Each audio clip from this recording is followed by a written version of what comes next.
What's up, y'all? So God gave me a revelation for Luke 11:35-36. It says, your eye is like a lamp that provides light for your body. When your eye is healthy, your whole body is filled with light. But when it is unhealthy, your body is filled with darkness. Make sure the light you think you have is not actually darkness. If you are filled with light with no dark corners, then your whole life will be radiant, as though a floodlight were filling you with light. So this is what he gave me, right? Say one day you decide to say, I'm going to take a walk. It's daytime. All the roads are clear. It's beautiful. And you're just going straight. But in order to get to your destination, you gotta make it right. So when you look and you see that that right is a dark road, it look like it needs some construction work, the ground is messed up, it just look like something you don't want to turn into. Going down that road will cause you to see things that needs to be fixed. You can't hide from it because it'll always be there every time you walk. You also want to fix it. Jesus. You try to avoid it and take other routes, but you're getting delayed or turning right back around. Don't avoid the dark corners in your life, or you'll never get to your destination where all the roads are clear and all the darkness is gone. All the lights is working now. So if you are filled with light with no dark corners, then your whole life will be radiant. So you surrendered all these areas to God, and then it's just this one area that you just like, I'm not ready to do this, Jesus. Every time you're going down that road, you're going to see that corner, because that's the corner you got to take to get to your destination. Now, for you are intentional with your relationship. You want God to show you the things that need to be fixed. So you have a purpose of going down that dark road in order to let God use you, in order to surrender everything in your past. Now, for the person who is not intentional about fixing the things that is dark in their life, they gonna go down that road, and then how we look ain't gonna matter to them. They're like, man, we finna go. We finna turn up. We finna get drunk. God got us. He gonna give us grace. Like, no, you're abusing his grace, because you know God give you grace. You intentionally going down that road with wrong intentions to stay dark because you say that God's gonna give you grace. No, you're abusing his grace. That dark road, to the person who has no intentions on changing the darkness, looks like light to them, because it's, oh, we turning up, we finna go hang with the gang. No, have that intention to say, God, I'm going down this road because I need you to show me what I need to fix.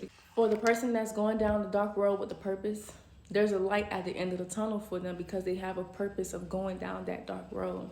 So I looked up the definition of floodlight. A floodlight typically lights up a field or the exterior of a building. I'm like, okay, God. So this person that's going down the dark road with no intentions on fixing stuff, you can tell that they live in darkness. They don't look like darkness to him because they've been doing it for so long. They haven't surrendered it to you. Definition of flood: a flooding of a large amount of water beyond its normal confines, especially over what is normally dry land.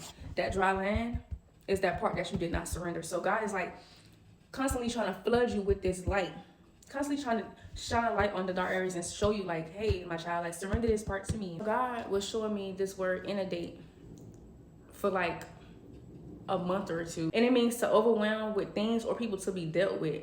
So I'm just like, God, who I gotta deal with? What thing I gotta deal with? Like, show me.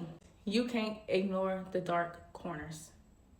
You can't ignore it. It's a thing or people to be dealt with. Every time you go down that straight road, there's a dark corner that you got to turn to get to your destination. You can't ignore it. You got to deal with it, inundate. So every time you go for a walk, you're going to constantly be thinking about that road. Moral of the revelation: you can't surrender 90% to God and not the other 10.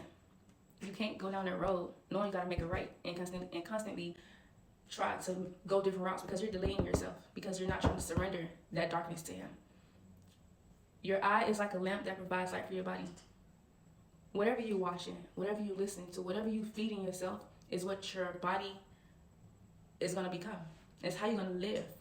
If you constantly feed yourself with the word and you seeking God, you at his feet and you're like, God, I want to surrender the whole thing, the whole honey. For me, like baggies and all that, and now they see me like, I'm talking about every Sunday, baby, blunt ready, wine, lick, and I'm ready. And then my life became exactly what I watched. I was constantly feeding myself that. So, word of encouragement, whatever it is you need to cut out, just do it, man.